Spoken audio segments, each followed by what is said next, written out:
Yan. So, paano naman ang tamang pagbabalik ng pulley bushing at saka pulley asin nitong pulley assembly ng ADB 160? Bali, ang gagawin natin dito mga boss, itong may guhit, may guhit yan, nakikita nyo ba? Doon yung nakadikit sa may oil seal. So, hindi siya nakabaligtad, nakaganan yan dapat. Doon siya nakatapat. So, ibabalik din natin to.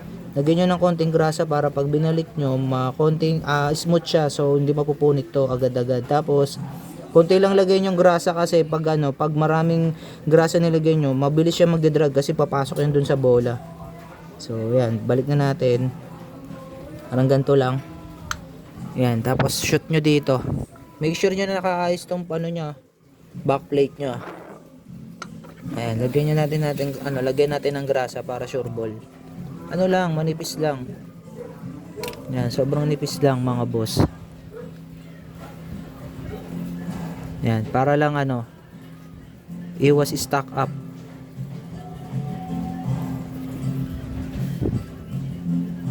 Yan, tapos balik na natin. Yan, so goods na yan. Ganyan siya yung tamang niya. Pagkakabit niya mga boss. Na siya, yung belt.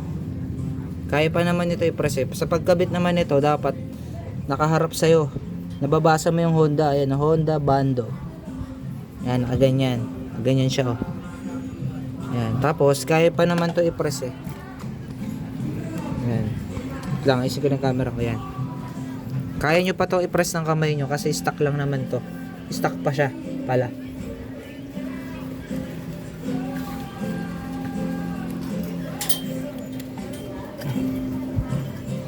Joke lang pala, labas nyo siya. Yan. Ilabas nyo. Tapos i-shoot nyo dito. Shoot nyo siya ng ganyan. Yan. Dapat nababasa yung Honda. Ayan. Ano ba? Nakita ba nyo ba? Yan siya na sa camera guys Literal na DIY ito Ako lang mag-isa. Ganyan natin pabigat yung camera para hindi bumagsak. Yan. Ganyan siya. I-press nyo to.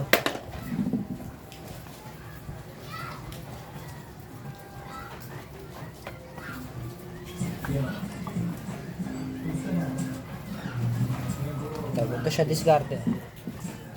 Butin nyo dito. Ayan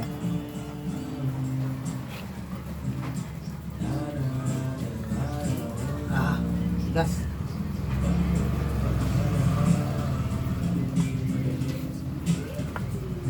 Ayan ba?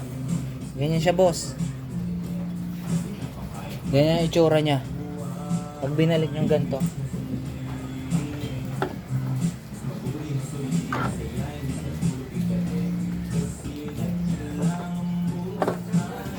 I-upload ko yung full tutorial nito sa YouTube mga boss, panoorin nyo na lang. So dito sa TikTok short lang. Wala kasing kita dito So yan lang, follow nyo ako mga boss para sa mga tutorial para dito sa ADB 160 CVT cleaning, sa mga basic maintenance.